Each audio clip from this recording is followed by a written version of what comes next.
Cricket জগতে কিংবদন্তিরা মাঠে জন্ম নেয়। এমনই এক কিংবদন্তি হলেন সচিন তেন্ডুলকর, যার মহত্বের যাত্রা শুরু হয় খুবই অল্প বয়সে। চলুন ফিরে যাওয়া যাক 1989 সালে, যখন 16 বছর বয়সী সচিন প্রথমবারের মতো শক্তিশালী পাকিস্তানি ক্রিকেট দলের মুখোমুখি হয়েছিল। এটি ছিল 15 নভেম্বর 1989 এর ঘটনা। স্থান ছিল করাচির ন্যাশনাল স্টেডিয়াম। ভারতীয় ক্রিকেট দল পাকিস্তানের বিরুদ্ধে একটি টেস্ট সিরিজ খেলতে প্রস্তুত ছিল এবং অভিজ্ঞ খেলোয়াড়দের মধ্যে একজন তরুণ প্রতিভা ছিল সচিন তেন্ডুলকর। 16 বছর বয়সে সচিন ইতিমধ্যেই তার অসাধারণ ব্যাটিং দক্ষতার জন্য পরিচিত ছিলেন, তবে আন্তর্জাতিক ক্রিকেটে তার প্রথম পরীক্ষাটি ছিল কঠিন। একজন মাত্র 16 বছরের সম্মানিত ক্রিকেটার হিসেবে সচিন পৃথিবীর সবচেয়ে ভয়ানক বোলারদের মুখোমুখি হতে চলেছিলেন। ওয়াসিম আকরাম, ওয়াকার ইউনিস এবং ইমরান খান। তাদের বোলিং লাইনআপ অত্যন্ত কঠিন ছিল।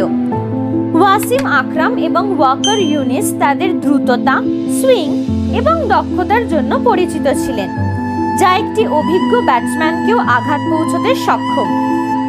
ইমরান খান তাদের ক্যাপ্টেন এবং অলরাউন্ডার, তাদের বিপক্ষে আরও একটি স্তরের চ্যালেঞ্জ যোগ করেছিলেন তার রণনীতি জ্ঞান এবং নেতৃত্বের মাধ্যমে। সচিন তেন্ডুলকর তার দ্বিতীয় টেস্ট ম্যাচে ফয়সালাবাদে 59 রান করেন। সেখানেই কিছু ছোট ছোট ইনিংসও ছিল। চতুর্থ ম্যাচে শিয়ালকোটে প্রথম ইনিংসে তিনি 35 রান করেন আর ভারত 324 রান করে, কিন্তু পাকিস্তানের জবাবে 250 রানে গুটিয়ে যায়। এই প্রথমবারের মতো সিরিজে ভারত প্রথম ইনিংসে লিড নেয়, কিন্তু পাকিস্তান দ্রুতই পাল্টা আক্রমণ করে। ওয়াসিম আকরাম এই সিরিজে 6 ইনিংসে ভারতের অধিনায়ক কৃষ্ণমাচারী শ্রীকান্তকে আউট করেন। এইবার শ্রীকান্ত আউট হন ইমরান খানের বলে, কিন্তু ক্যাচটা ধরেন ওয়াসিম আকরাম। সঞ্জয় মঞ্জরেকর, যিনি এই সিরিজে 6 ইনিংসে 565 রান করেছিলেন, মাত্র 4 রানে আউট হন। ভারত তখন 4 উইকেট 38 রানের সংকটে পড়ে। এমতাবস্থায় 16 বছরের সচিন তেন্ডুলকর নভজোত সিদ্ধুর সাথে ক্রিজে আসেন। আসার সাথে সাথেই ওয়াসিম আকরাম এবং ওয়াকার ইউনিসের বাউন্সারের মুখোমুখি হন সচিন। সচিন তার আত্মবিশ্বাস এবং সাহসিকতা নিয়ে ক্রিজে দাঁড়িয়েছিলেন। পাকিস্তানি বোলাররা তাকে ভয় দেখানোর চেষ্টা করেছিল, কিন্তু সচিন ছিলেন অটল। তিনি জানতেন এটি ছিল তার জীবনের সবচেয়ে বড় চ্যালেঞ্জ। মাঠে পাকিস্তানি খেলোয়াড়রা সচিনকে স্লেজিং করছিল। এক পাকিস্তানি খেলোয়াড় বলেছিল, এই বাচ্চাকে মাঠে কেন নামিয়েছো? ওকে পাঠিয়ে দাও স্কুলে। কিন্তু সচিন তার মনোসংযোগ এবং ধৈর্য বজায় রেখেছিলেন। তিনি প্রতিটি বলকে গুরুত্ব দিয়ে খেলছিলেন। ওয়াসিম আকরামের সুইং, ওয়াকার ইউনিসের ইয়র্কার এবং আব্দুল কাদিরের লেগ স্পিন তাকে পরীক্ষা করছিল, কিন্তু সচিন প্রতিটি বলকেই নিজের স্টাইলে মোকাবিলা করছিলেন। ওয়াসিম আকরামের একটি সুইং করা বলকে সচিন কভার ড্রাইভ দিয়ে 4 মেরেছিলেন। সেই শটটি ছিল তার আত্মবিশ্বাসের প্রতীক। পাকিস্তানি বোলাররা বুঝতে পারল এই ছেলেটি বিশেষ। সচিন যখন বেশ ভালোভাবে খেলছিলেন, তখন হঠাৎ ওয়াকার ইউনিসের একটি বল তার নাকে এসে আঘাত করলো। বলটি এত জোরে লাগলো যে সচিনের নাক থেকে রক্ত বের হতে শুরু করে। পুরো স্টেডিয়াম নিস্তব্ধ হয়ে গেল। কেউ জানতো না কি হতে চলেছে। সচিনকে মাটিতে বসে থাকতে দেখা যায় এবং ফিজিও তার নাক পরীক্ষা করছিলেন। রক্তপাত হচ্ছিল, কিন্তু সচিনের মুখে কোনো ভয় ছিল না।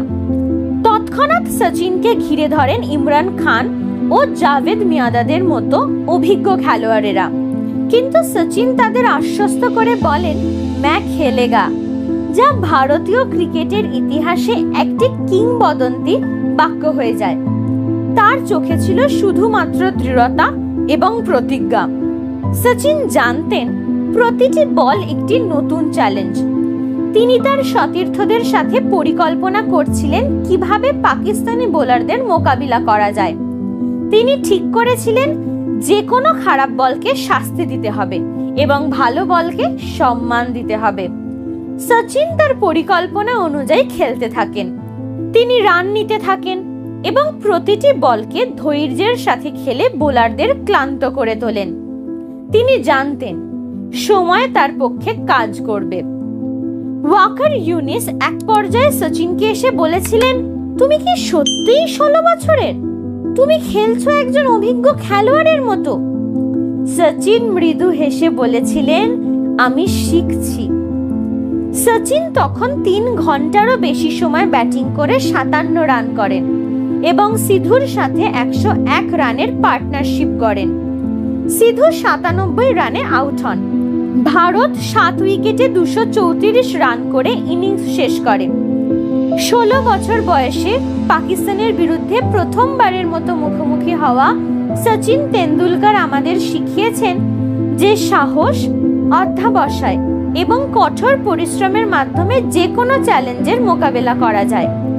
এই কিংবদন্তির গল্প আজও আমাদের অনুপ্রাণিত করে এবং প্রজন্মের পর প্রজন্মকে ক্রিকেটের সৌন্দর্য ও মহত্বের কথা মনে করিয়ে দেয়।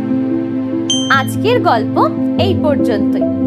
আবার দেখা হবে পরের দিন। ভালো লাগলে লাইক, শেয়ার, সাবস্ক্রাইব করতে ভুলবেন না যেন।